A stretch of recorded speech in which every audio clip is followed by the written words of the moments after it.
Hey guys, welcome to another morning musings at night because Terry can't seem to remember to do it in the morning.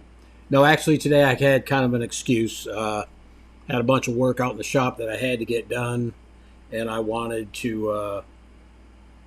Well, what I was doing was I was working on getting all the Terry baiters ready to ship. Got them all boxed up, got them labeled. So for those of you who ordered who were on the pre-order list, your incubator kit is going out first thing in the morning. So we got that all done. Other than that, it's been a pretty quiet day around here. I did have some weird stuff happening this morning.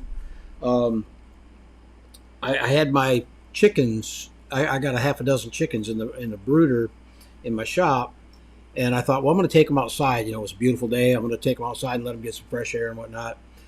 And so I put them in one of my quail carrying cages and put them out there. And, they could pick it through the grass and whatnot. And I don't know, about a half hour later or so, I thought I'd check on them. I stuck my head out the door, and there was I guess it was a neighbor's cat. I don't know whose cat it was, but he was out there trying to figure out how to get into that carrying cage. So I'm like, I guess I'm going to have to do a little bit better than that if I'm going to put them back outside.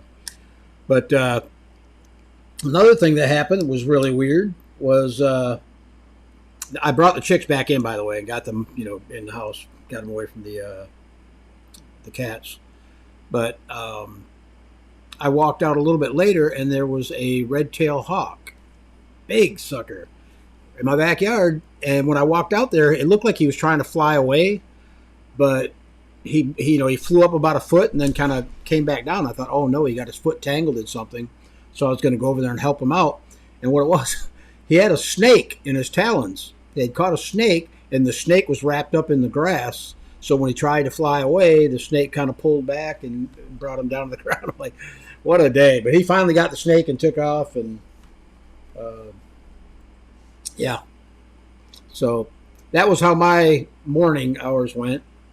And then, like I say, the rest of the day I spent out there packaging up everything, getting it ready to ship, printed labels and whatnot. So that's done, which is a good thing. So all the pre-orders for those Terry baiters are going out tomorrow morning. What else did I work on? Oh, I worked on day before yesterday. No, I'm sorry, yesterday. What's today? Today's Sunday, right? So it would have been Friday. I'm sorry.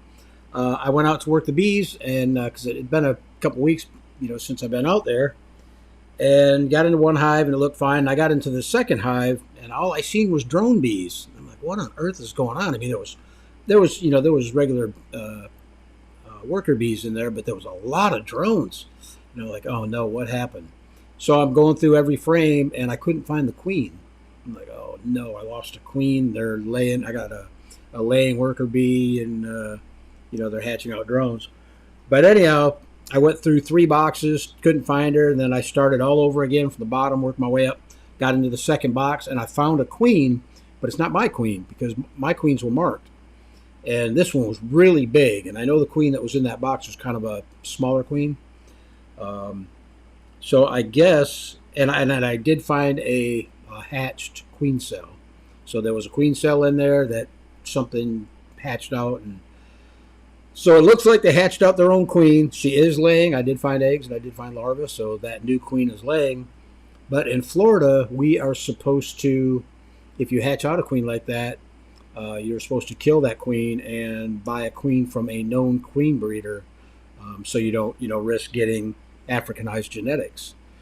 So I really don't know what to do because this is one of the best looking queens I've ever had. I mean, she's a big, nice, fat one. So I don't know. I'm gonna. And the hive was really gentle. I mean, I was in there for a long time, and I worked through 3 boxes twice, and they never once, got noisy on me, never, tried flying out and attacking me. So I don't know. I may just hang on to her for a bit and see what happens.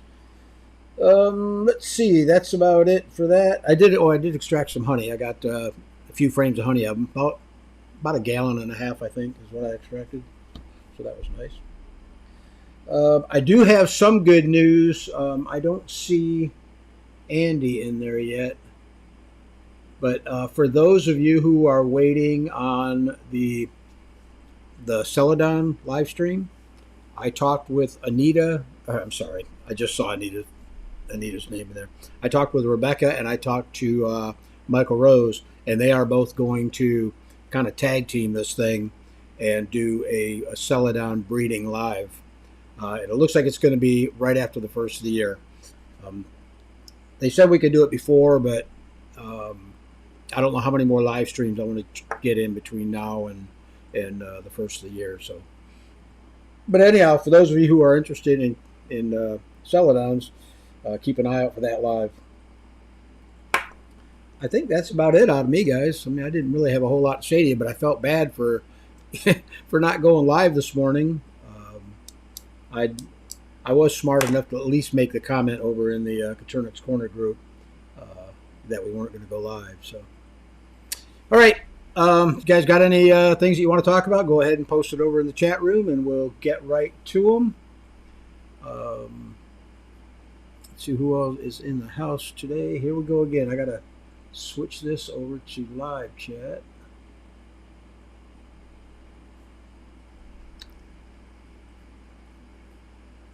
This is crazy. Okay, these aren't in the order that they're posted, guys. For some reason, this software doesn't bring them in from YouTube in order, so don't think that I skipped over you. It may be a minute before I get to it. Jessica Kelly's in the house. Says yes, I definitely love the morning musings for the laid back atmosphere. Yeah, we try to keep it. Kind of laid back. Like I say, there's nothing really structured like it is over on the other one. Hold on a second. I gotta take this.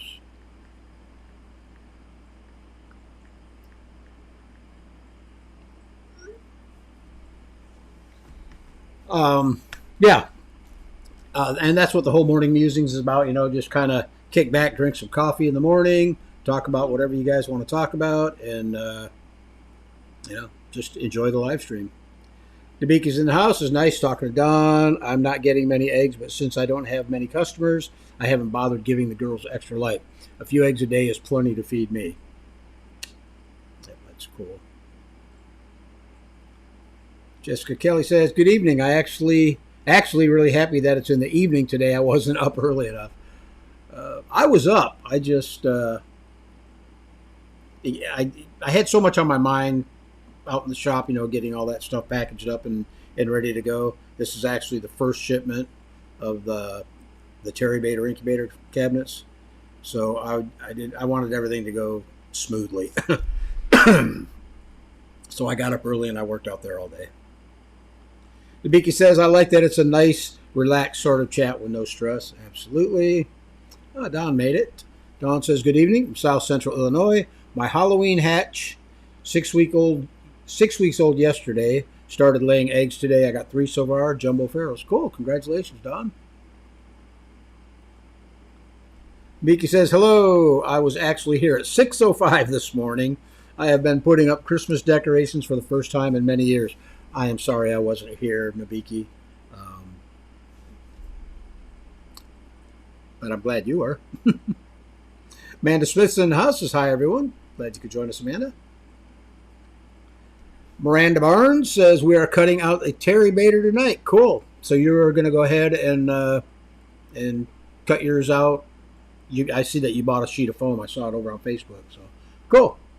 Let us know how it turns out. Post pictures and whatnot over there. And for those of you, there's 2 ways that the Terry Baders can be built. You can either completely cut it out yourself and build it from scratch yourself, or if you want a kit, saves you a lot of time and energy and messing up like I do sometimes.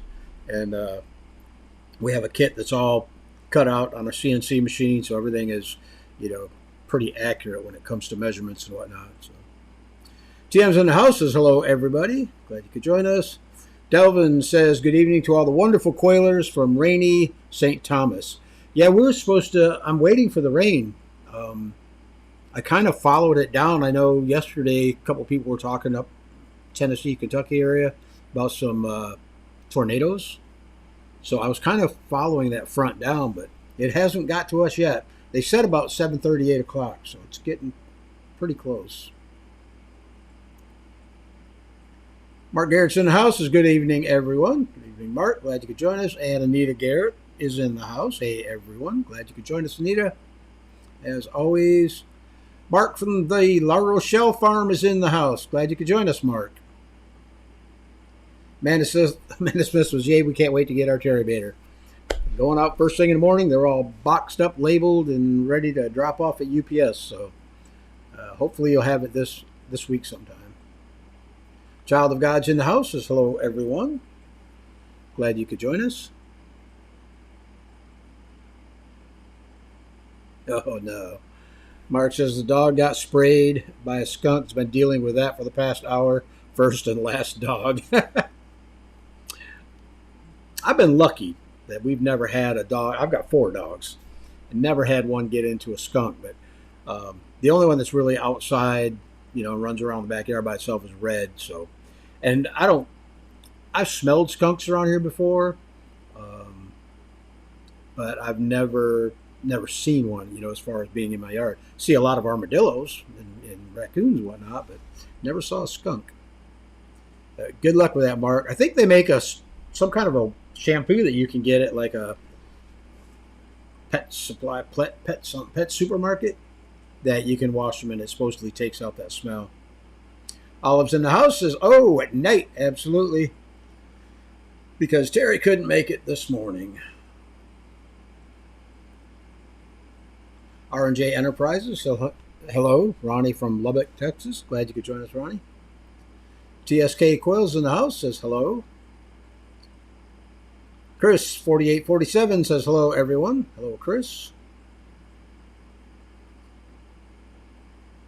Sundial Fragrance Sniff Recommendations. Hi from Houston, Texas.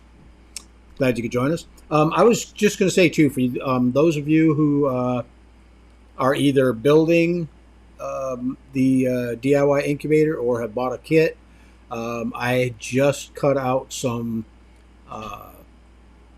hatching baskets on my CNC, and I will be making them available also on the Gulf Coast Quail website probably in about a week. I just want to get them all dialed in. The basket itself or the box itself is no problem. I'm trying to put together a halfway decent lid and one that will fit in with the dimensions of that incubator. So if you guys need hatching baskets, keep an eye on the website or let me know, and I'll let you know when they're available. Nita says, hi, Mark. TM says, the dog getting sprayed by a skunk is pretty bad. Good luck with that. The Rochelle farm. Yeah, kind of. Knock on wood, I've never had it happen, so, but I know it's not a fun thing. Nabiki's talking to Mark, Rochelle farm. Mark says, hey, Anita. TM, tell me about it. Open vinegar bowls around the house now. What do vinegar bowls do? Does that kind of kill the smell or something? The only thing I've ever heard as far as getting rid of the smell on your dog is to wash them in like tomato juice, but I don't know if that's just, a wives' tale or what.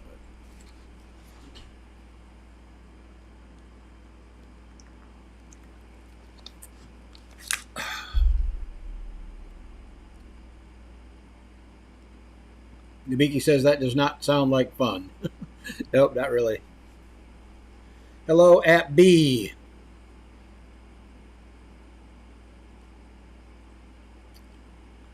Delvin says, put together the first of 2 hatching time egg layer coops today. So far, so good. That's cool. Yeah, once you get the hang of it, they go together pretty easy. It took me, I remember the first couple I did, it was like, wow, this is a lot of work, and my wrist and stuff. I got arthritis really bad in my wrist, so I was having a hard time snapping stuff together. But yeah, after a while, it wasn't too bad. Don's in the house. Says hello from South Mississippi. Glad you could join us, Don. My buddy Tony's in the house. Says hello, all. Glad you could join us, Tony. We don't. We blew the live stream this morning, so I had to do a live stream tonight. Amanda Smith says, "Awesome. That live sounds great on the Celadons." Yeah, a lot of people have been asking about it. Andy Rabbit, one of the members from the Coturnix Corner community, I believe, asked me about it first. And I think Rebecca Lynch reached out to me. I can't remember, but reached out to me and said, I contacted her and asked her if she would be interested in doing a live stream on the Celadons. And she got back with me a couple weeks after that and said that her and Michael were going to kind of team up and do one together, which is really good because I know Michael and her both have, a really good understanding of Celadon. So that'll be an interesting one. See, Nabiki says, I'm going to bow out in a half hour or so since I have friends coming over. Well, I appreciate you joining us, Nabiki. And sorry you had to wait around this morning at 6 o'clock for nobody. Maury Straubel's in the house. Good morning, everyone. Glad you could join us, Maury. And yeah, Terry's clocks are kind of off today. I thought it was 7 in the morning. It's 7 at night. Joy Guthrie's in the house. Says hello, everyone from Western Oregon. There's my buddy Tony from Toronto. Glad you could join us, Tony.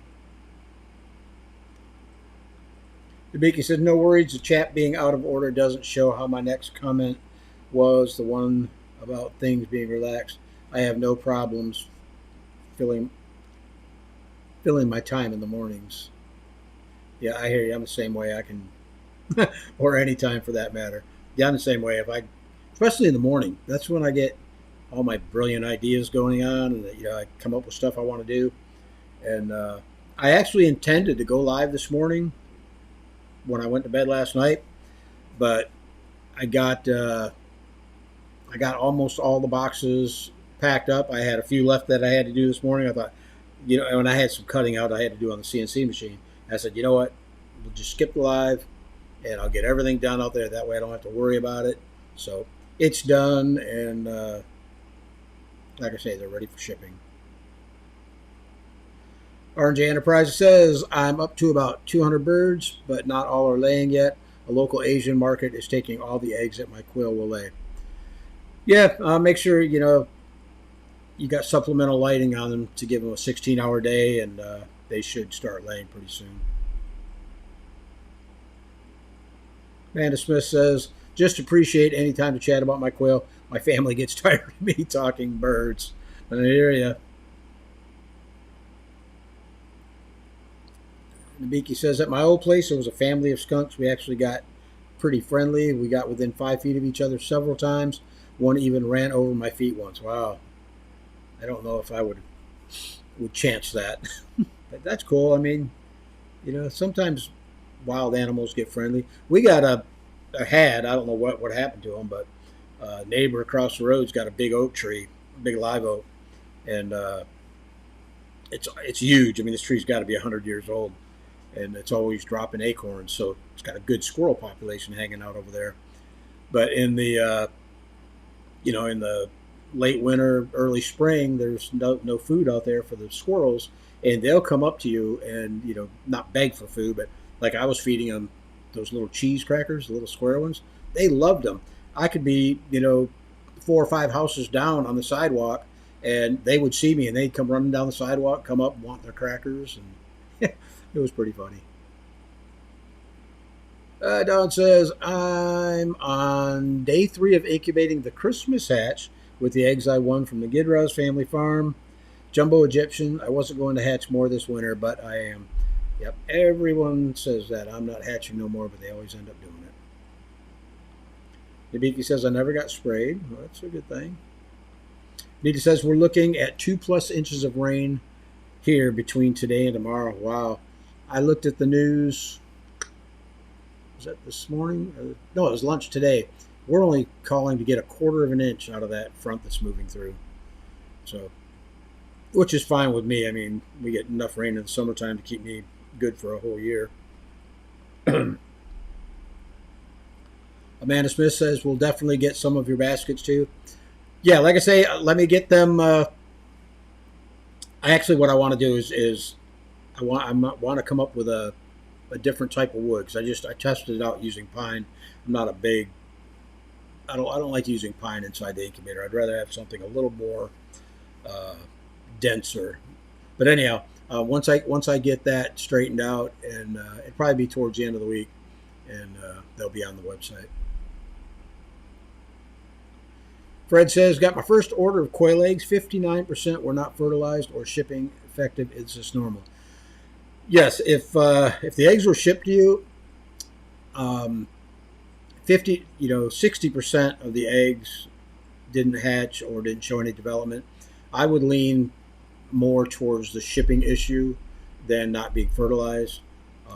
Most people that ship eggs, have a group ratio where the rooster isn't servicing a whole bunch of hens, maybe 3 or 4 hens, and so that way they get decent fertility rates.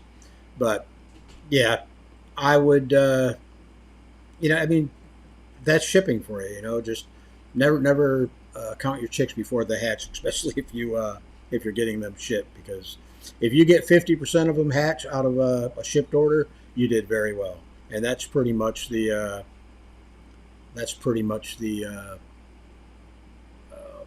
average, that people get when they buy shipped eggs. Oh, okay, that makes more sense. Nabiki says they call me Bee on backyard chickens. Okay, I didn't know that. Now that I do, I will call you Bee. Folster Farms in the house says, hey, Al. Mark says, yep, the open vinegar takes out the lingering skunk smell. I have no idea, but thanks to a Google search, I'm trying anything. Yeah, the only time I saw it, I wasn't really looking for it. We were at Pet Supermarket. Don't even know why I went up there, but I saw we were there buying shampoo for the poodles, which there's one right behind me. I don't know if you guys can see her. There's Cookie.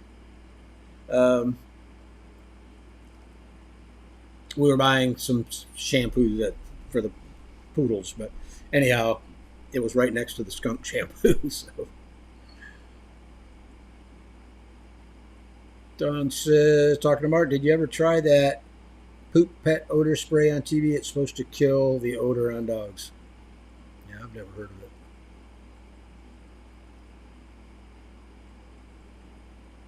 it. And Abiki says, Farm Nature's Miracle might work. Okay, you guys are not talking to me, so let's see. Mark says, what is interesting is it's not the same exact smell that you would think from a skunk. Best way I could describe it as a heavy skunk smell, but burnt smelling. Huh. Weird. Maybe it's because it's such a strong, how like if you smell it in the air outside, like if a skunk's just walking by your property or whatever, it's got that, it's a definite skunky smell. Either that or your neighbors are smoking some weird stuff. But, yeah, maybe it's because do the dogs actually get directly sprayed? Maybe it's the concentration, that's causing that.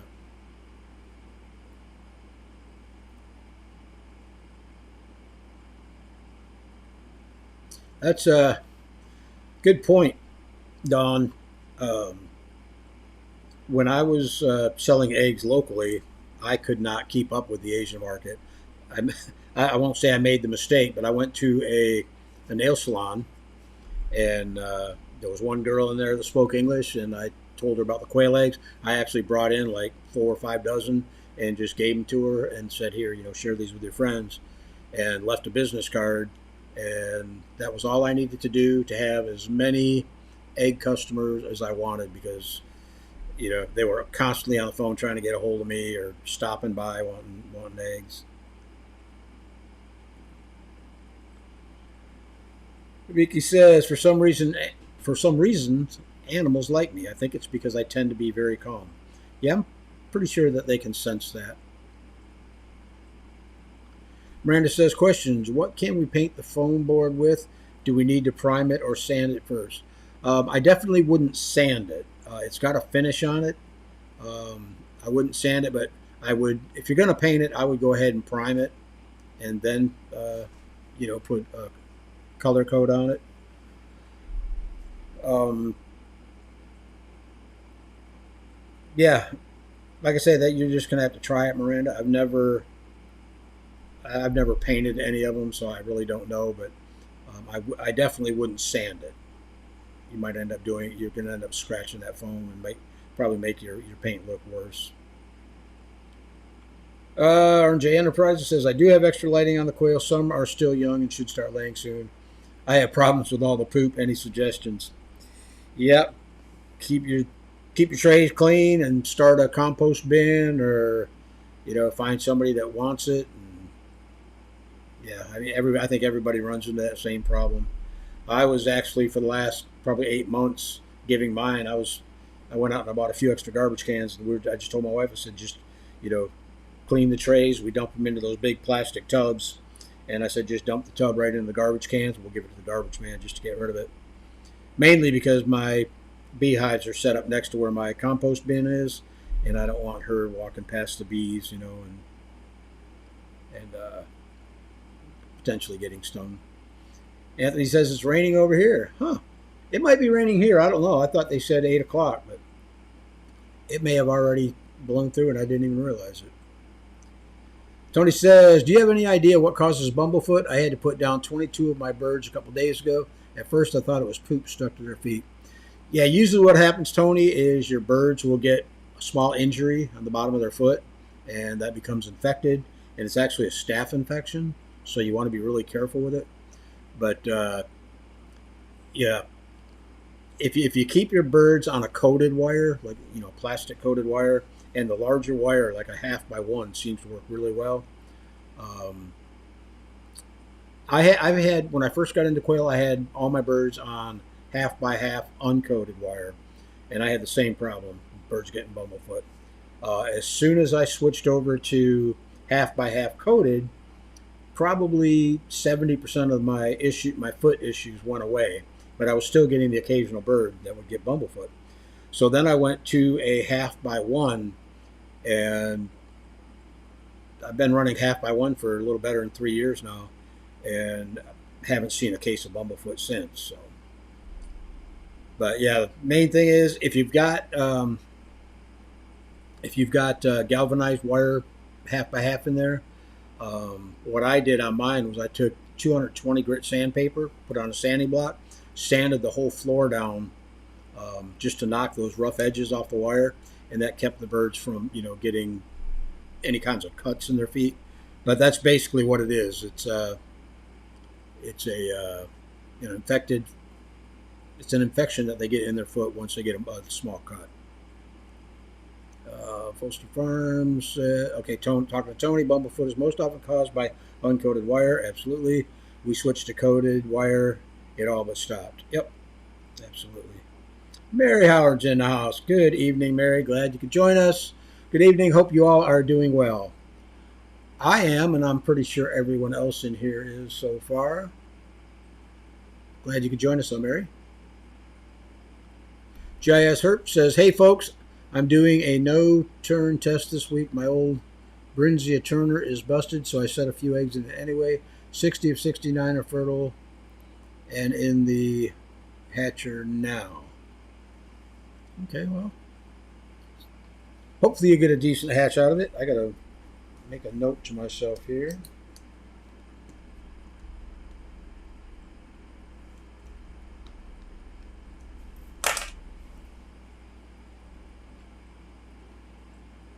Samantha Stratton says, dead downwind hunter shampoo for the skunk, then Axe body wash for the lingering smells. Huh, interesting. Samantha's up there in Michigan. They know all the tricks to getting rid of skunk smells. Don talking to Mary said, hey, you made it. Glad to see you. Absolutely. Fawn says, good evening, Terry. I just got on here. By the way, thank you for choosing me to win the hatching eggs on Tuesday. Absolutely, not a problem. And all your information was forwarded over to either Rebecca or Jennifer depending on which eggs that you won. Actually, I can tell you. Oh, you got the Thieving Otter Farms eggs. Okay. Yeah, so they've got your information. Yeah, I didn't know it was happening either, Mary. I left a post this morning um, saying that I wasn't going live this morning because I had too much work to do out in the shop. And I got all that done, and it was like 5:30 or going on 6 o'clock, and I thought, you know what? Maybe I should go live just to go live.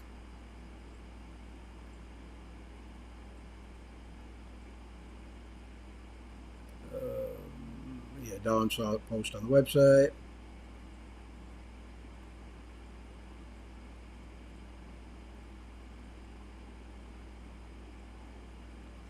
Tony said, false firms, I did change the wire from half to half coated. Half by one, maybe. I was just too late. Yeah, I mean, once you've got the problem, the Bumblefoot problem, switching to the coated wire isn't going to get rid of the problem you've got. You really need to get your birds off the wire and then treat the infection. I got to where I was just culling birds that had Bumblefoot. There's no sense in risking, to spread an infection. So let's see. Anita's talking to Tony, says Bumblefoot's a staph infection that is usually caused by microcuts in their feet due to the use of hardware cloth, which has burrs. A vinyl coated half by one is the best. Absolutely, I agree 100% with that.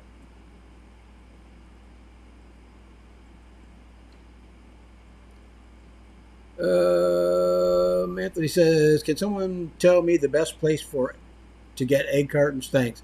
When you come by on next week to get your power supply, remind me. I've got a snack. Snack does sound good. I've got a stack of plastic egg cartons I'll give you.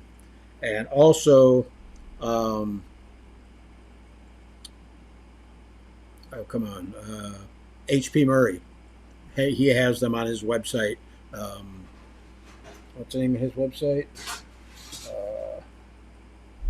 Boy, mine's blinking today.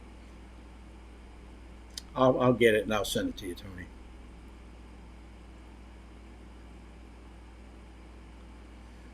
Don says, do you think the dried hard poo on the side of the cages where the wood is under can cut their feet and cause it?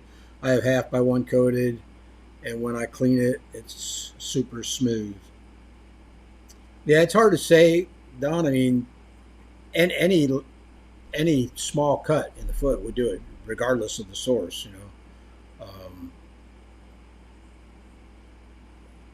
I don't know if it's possible. I guess that the hard poo on the side of the cage could do it, but I don't know. It depends on how hard it is, I guess. I mean, you got to remember, you got to cut the foot. So, Tony says, look up Northwest Quail Farm for cartons, jumbo egg cartons too. Free ship, best prices. Northwest Quail. Oh yeah, I know them.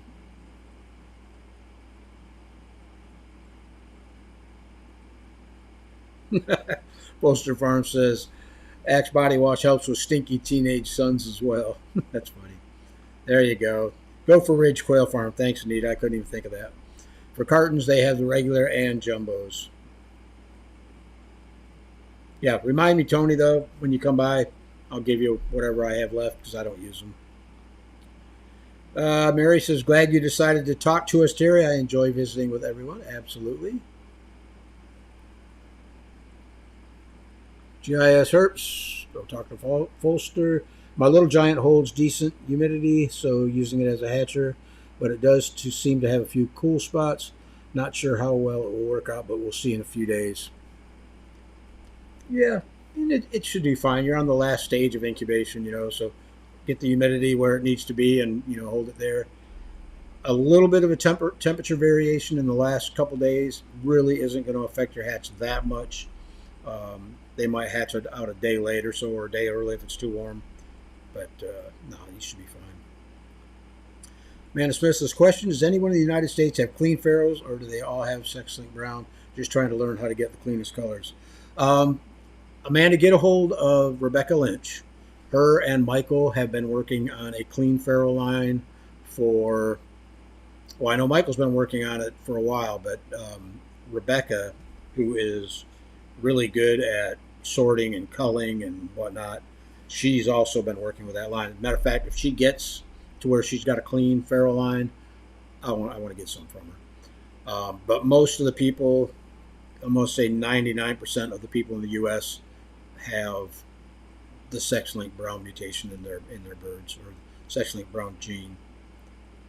So, I'll tell you the one that I would like to get, Tamara Roselle.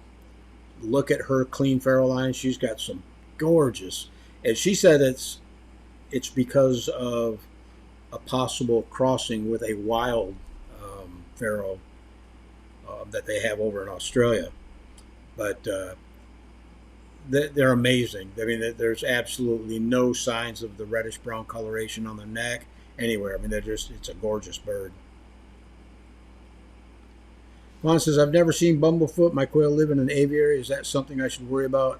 They're not on any wire. They're on the ground. No, if you're out in the aviary, odds of them getting Bumblefoot are pretty slim, unless you've got, some sharp objects that they could cut their feet on.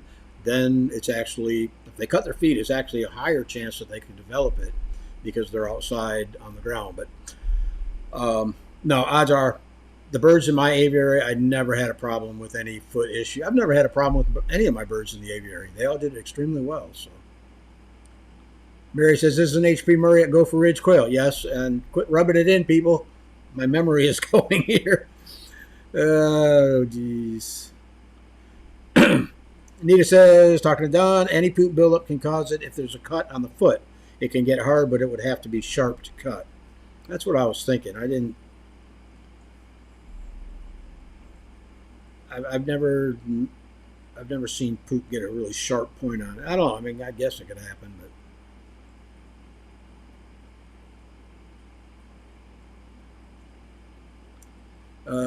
talk to Anita. Thank you. I have to chisel it out of the wire. It is so hard. I clean every 6 to 8 weeks and sterilize the wood too. So I assume it's sharp when it dries hard.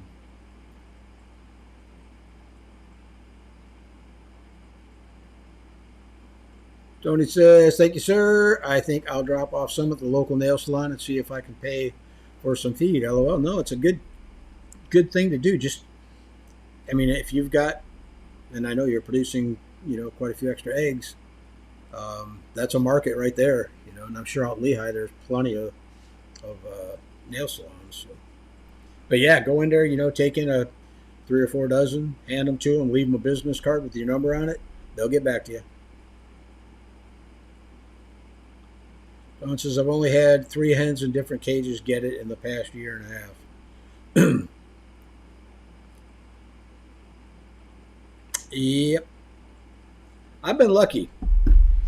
Since I switched to the half by 1 coated, or in my hatching, I've never had it in a hatching time cage, but in my wire cages, once I went to half by 1, I've never had it. Andy Rabbit's in the house, says hello, and I'm driving. Andy, I talked to Rebecca, and her and Michael will be teaming up together to do the Celadon live stream, and they are going to schedule it for after the new year. It'll probably be, the first week or 2 in January, and we'll get it, and I will let you know exactly when it is. Need to talk to Don says, unfortunately, wood cannot be sterilized. It will hold bacteria, and a power wash only drives the bacteria deeper. Yep. I was actually, when I had the wood frame cages, well, I did a video on it. I would pressure wash the entire cage and then spray down the wood with permethrin and let it soak in. Sometimes I use bleach. That really didn't do much but bleach out the wood, but no, I'm not a big proponent of wood frame cages just for that fact that, one, they get manure on the wood, it soaks into the wood, so you always got that smell after a while, and it's a place where bacteria and mites and whatnot can hide. So now it says, Tony, that's how I started. Dropped off 2 cartons free. They insisted on paying, and I did not need to look for any more customers. They search you out. Absolutely. Tommy Logan says, is there a pure breed of jumbo Coturnix, a base that others are built on. Well, I mean the base that all Coternics come from are Pharaoh, which if you want to call it a pure, well, I mean, it depends on your definition of pure breed. A pure Pharaoh would be a clean Pharaoh, would be a Pharaoh with no other mutations. So even the ones that are in the United States would not be a purebred because they're carrying the sex-linked brown mutation. But they are the base for all other color varieties. Like, you got a Pharaoh, you put a single fawn gene on it, heterozygous for fawn. You've got an Italian, 2 fawn genes, you've got Manchurian, or if you go with EB the other way, you got Rosetta, then you got Tibetan. So Pharaoh is always your base, and then as you add the different genes on top of it, that's where you come up with the other color mutations. Don says, I soak the wood with colloidal silver and keep it wet for over an hour before I let it dry. Does that do anything? I've never heard of that. Okay, Andy says that's awesome. Thanks. Yep, absolutely. Quit texting and driving. We want you all safe. Absolutely. Mary's right. Get off your phone if you're driving while listening to a live stream. You can hear me shaking the mic. Sorry. I was probably bumping the table, and that's what's causing it. Sorry about that.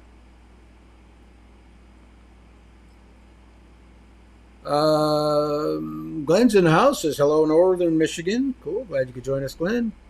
Tommy Logan says thank you. I don't know for what, but okay, pure breed of Coternics. Absolutely. There are, like I said earlier, there are a couple people, probably more than a couple, but there are a few people in the U.S. who are working on developing a clean line of Pharaohs, which is basically the Pharaoh without the sex-linked brown mutation. If they are successful in that, and I sincerely hope they are, that's really going to change all the other color mutations. Because what we're seeing now, all the other mutations have sex-linked brown in them. So your Italians are going to look a little different, your Manchurians will look different, and more so when you start looking at birds that are carrying the Roux gene. They're just going to be more red, like the autumn ambers and the Egyptians and whatnot. I think it's going to look, I can't say for sure because I've never, bred clean Pharaohs, but I think it's going to affect the other color varieties as well and give them a whole new look. Juan says, I watched your butchering video tonight. I don't know if I'm going to be able to do that. Oh, absolutely. It's once you do the first bird, it's a breeze. Yeah, I mean, I don't even think about when I'm butchering anymore. It's just, do exactly what I did in the video. I actually do it a little bit different now than I did in that video.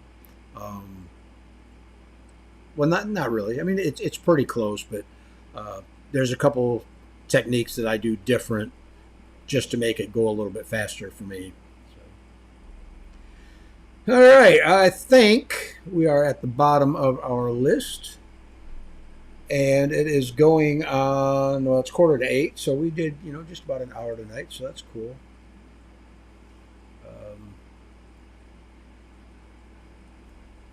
Dawn's commented over here to Fawn.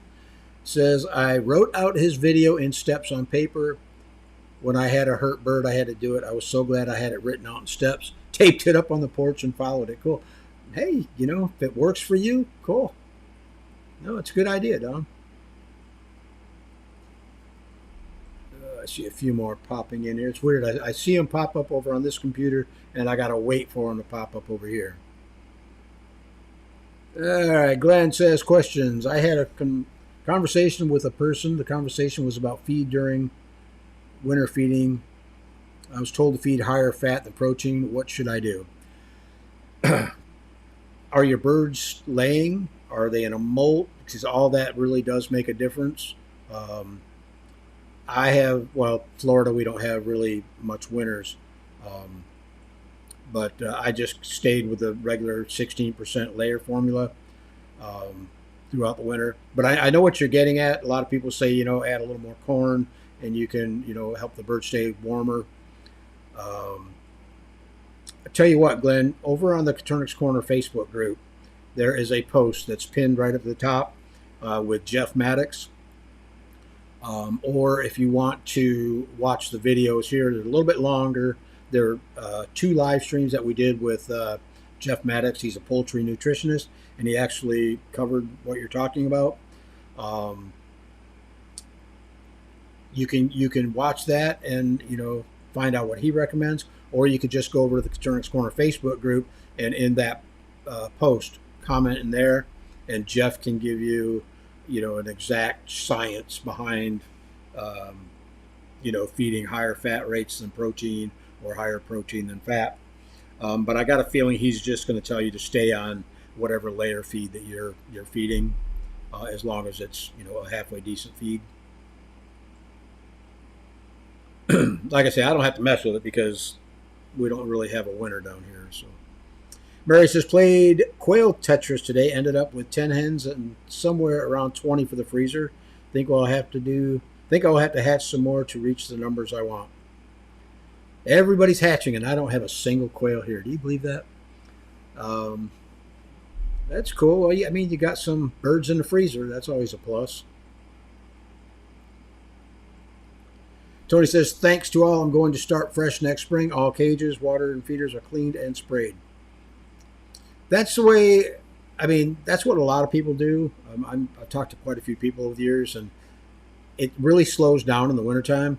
I said this last week, and everybody said, what do you mean slow down? Why am I slowing down? You don't have to slow down, but for the most part, I see that channel activity slows way down in the wintertime, and that's just because people aren't breeding and hatching and, trying to, a lot of people keep their birds outside. They're not laying during the wintertime. So, yeah, that's the way to do it, Don says, hit the likes, 47 watching and 19 likes. Well, we're up to 27 likes now. On this live stream, I don't really care a whole lot about the like button because, it doesn't, even though, yeah, we got 46 people watching, we'll be lucky to hit, 150, 200 watches. People just don't seem to watch the live streams as much.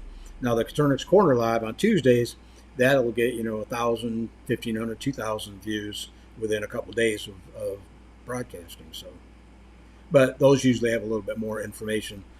The morning musings, just kind of a hangout, we just talk. Miranda says, thank you for the company tonight. Absolutely. Emma Balls in the house says, hey, y'all, better late than never. Glad you could join us, but I'm the one that's late. Should have been here, 12 hours ago? Glenn says, not laying currently. Okay. Sundial Fragrance says, hit the like, y'all. Glenn says, thank you for the info. Don says, Terry, it used to kill me watching people hatch all winter last year when I had to take the winter off. Yeah, that's what I plan on doing, believe it or not. Once I get my birds set up out back, I don't plan on giving them any supplemental lighting. I'm going to go ahead and breed heavy from spring through fall and then give the birds a break. And, I'll have, during the time they are laying, I'll have enough,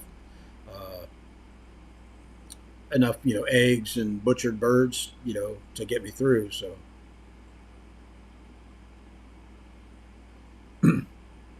Emma, we are on, I'm in the Eastern Standard Time. It is 7:51 p.m. here right now. And it's not you. I should have gone live 12 hours ago, but I missed the morning live, and I just decided to go live tonight. So that's why it probably threw you off. And he says, I pulled over to type this. I'm hoping Rebecca's spring release is clean farrow. I really believe I have some in my Celadons already. I know she's working on it, but I don't think that is her spring release because she did tell me it was another color. And I told her that as soon as she knows she's got clean farrows, I want some because I'm really skeptical on the whole clean farrow thing. Um, I tried for a year and a half to clean up a farrow line, and it kept. I could find hens, that weren't showing in the sex link brown, but I could not, for the life of me, get a rooster. And I just kept breeding back, and I'm like, you know what? This is too much of a headache. I'm going to let somebody else do it.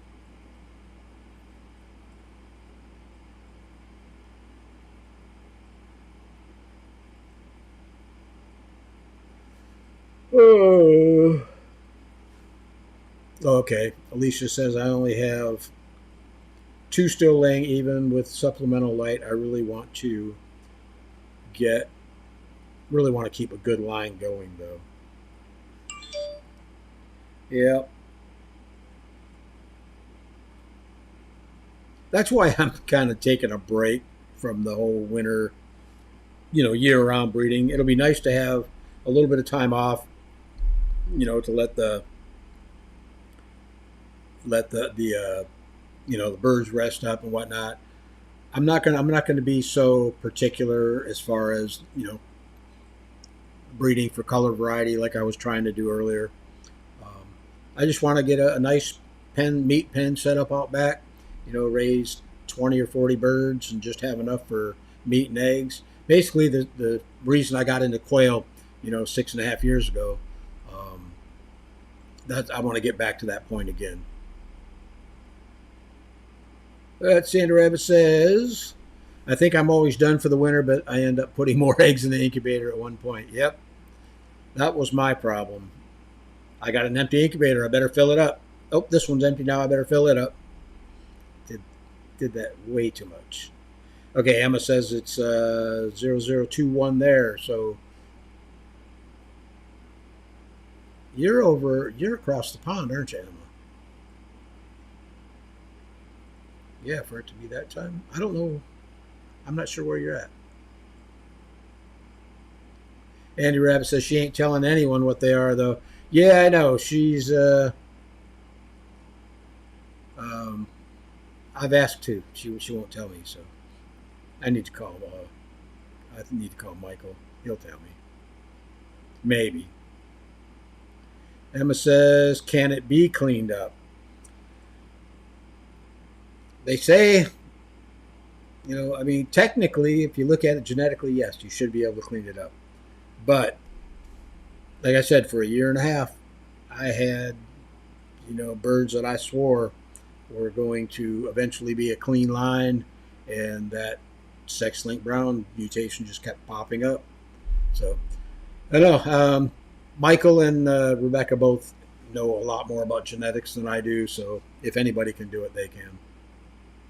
Nita says we had some clean browns and could not get a completely clean line. The birds that looked clean had SOB, and it would always pop up. Yep, that's. And I've even talked with Tamara Roselle, Katie Agali, both in Australia, and they said that we are going to play hell trying to clean up the sex link brown over here. Um,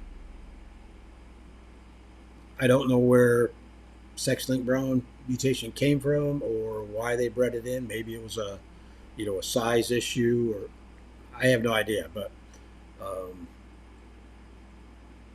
I don't know. I mean, if they can clean it up, I'd love to see it, because if you look at the birds, like I said earlier, the ones that Tamara's got, her clean farrows, they're amazing looking. They're more of a kind of like a slate gray color. I wish I had the picture on this computer. I'd bring it up and show you guys, but no, they're neat. But like I say, if anybody can do it, it'll be Rebecca and Michael. Okay, Emma says, yeah, I'm in the UK. So is the 8. So 5 or 6 hours difference. Andy Rabbit says 11 quail for me now is 11 cages now. 11 quail for me now is 11 cages now. You lost me, Andy. Oh, 11 quail. you started out with, and now it's 11 cages. Oh my God. That's an addiction. Sundial Fragrance says, I love hatching during the cool season here in Texas. Yeah, I do too. Mainly because I could keep the windows and the back door wide open in my shop and, had that nice cool breeze blowing through. And in the summertime, I'm running an air conditioner around the clock, just trying to, keep it halfway cool out there. Andy Rabbit says, I'm not doing a Christmas hatch. Dawn says, I meant a New Year's hatch. Sorry. Okay. And Mary says, I want about 20 hens and 4 roos, and I'm halfway there. I will have to work on it. Set eggs right after the holidays. Yeah, that's probably when I'm thinking of, after the first of the year, I'm going to build my outdoor cages. The setups are out there. And I really got to do something very predator proof, because I've seen a lot of neighborhood cats. They went after the chickens this morning. And then I seen that big old red-tailed hawk in my backyard eating a snake. I'm sure that hawk would love to get at some of my quail. So this is all stuff I've never thought about. My aviary is pretty secure. I've never had anything mess with that. But other than that, all my birds were indoors, so I never had to worry about predators. All right, guys. Well, we are right at 8 o'clock, and I'm down at the bottom of the list, or the bottom of the chat room. So I'm going to go ahead and pull the plug on this one. Again, sorry I didn't make it this morning, but we still had a good turnout, for later on this night, or later on in the evening. I do plan on going live on Tuesday. I don't know yet. I was working on getting another guest to come on and talk with you guys, but I know Michael and Rebecca are set up for after the new year, so we'll see on that. Amanda says, can't wait to see your outside setup ideas. Yeah, those are in the works. I've actually got them sketched out on paper, what I want to do. I'm in between, do I want to go a single layer cage? Do I want to try, stack cages? I don't know. But once I get it done, I'll let you guys know. Tommy says, I have 17 Jumbo Browns in the brooder, and Celadon should be here tomorrow, I hope. Cool. Congratulations. And Sundial Fragrance says, take care, Terry and y'all. All right, guys. We're going to go ahead and pull the plug. I'll talk to you guys again on Tuesday. Regular Turnix Corner Live, 7 p.m. Eastern Standard Time.